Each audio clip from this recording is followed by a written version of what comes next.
मुख्यमंत्री सामूहिक विवाह योजना के अंतर्गत सामूहिक विवाह समारोह का आयोजन बुधवार की दोपहर 3 बजे राजकीय औद्योगिक प्रशिक्षण संस्थान ITI मैदान प्रकाश नगर में आयोजित किया गया।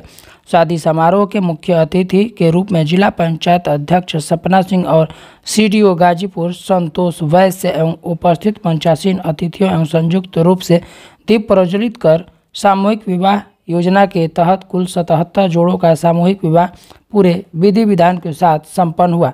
अभी पिछले दिनों 177 जोड़े का विवाह कराया गया था। सामूहिक विवाह के अवसर पर उपस्थित जनप्रतिनिधियों और अधिकारियों ने नवविवाहित वर वधुओं को उनके वैवाहिक जीवन की मंगल कामना करते हुए शुभकामनाएं दी। सामूहिक विवाह में सभी जोड़ों का विवाह रीति रिवाज के अनुसार कराया गया।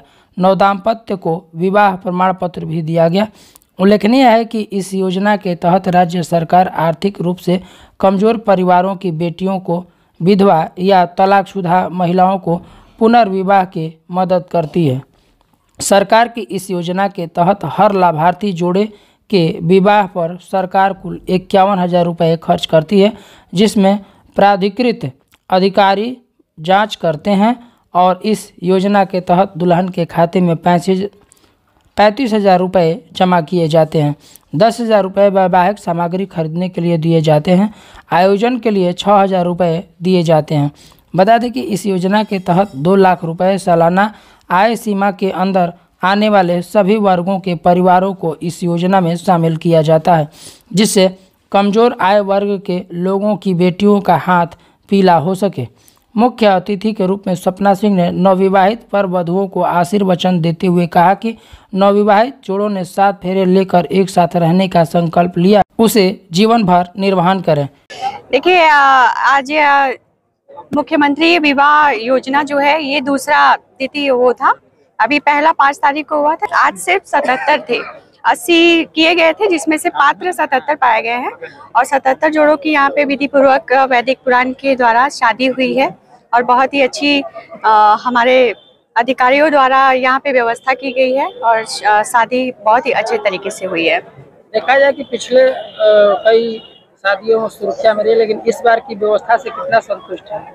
इस बार की व्यवस्था से मैं काफी संतुष्ट हूँ, क्योंकि कहा जाता है हिंदू धर्म में गायत्री परिवार का जो पूजा होता था उसे बहुत लोग नहीं मानते थे, क्योंकि हम लोगों में वैदिक पुराण से ही शादी को माना जाता है। और इस बार हमारे CDO साहब ने भी कहा कि इस बार थोड़ा मैदान चेंज है, व्यवस्थाएं चेंज है, तो पंडित जी भी चेंज हैं, सब कुछ चेंज है, लेकिन सब बहुत अच्छा है और बहुत ही अच्छे तरीके से शांतिपूर्ण तरीके से, और जो पात्र हैं उन्हीं को यहाँ पे उन्हीं की शादी हुई है।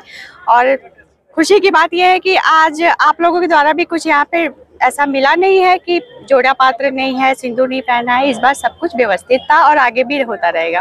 और वधुओं के लिए क्या कहना चाहेंगे? वर वधु, मैंने जबकि आज स्टेज पे भी बोला है कि एक बेटी को विदा करना एक माता पिता के दिल पे क्या गुजरती है, क्योंकि मैं खुद एक बेटी हूँ और मैं ये समझ सकती हूँ, मुझे ये रियलाइजेशन होता रहता है जब भी मैं यहाँ पे आती हूँ कि किसी और के घर पे जाना, बेटी को 18, 19 साल, 20 साल तक करके किसी और को सौंपना, और दहेज जैसी प्रथा जो हमारे समाज में अब तो बहुत कम हुई है लेकिन कहीं न कहीं है भी।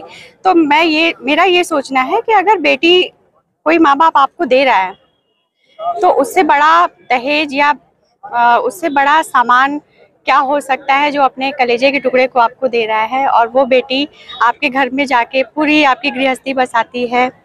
तो मेरा मानना है कि दहेज जैसी प्रथा को खत्म करें और बेटी को बहू नहीं बेटी बनाकर ले जाए, ताकि वो भी आपको अपने माता पिता ही समझे।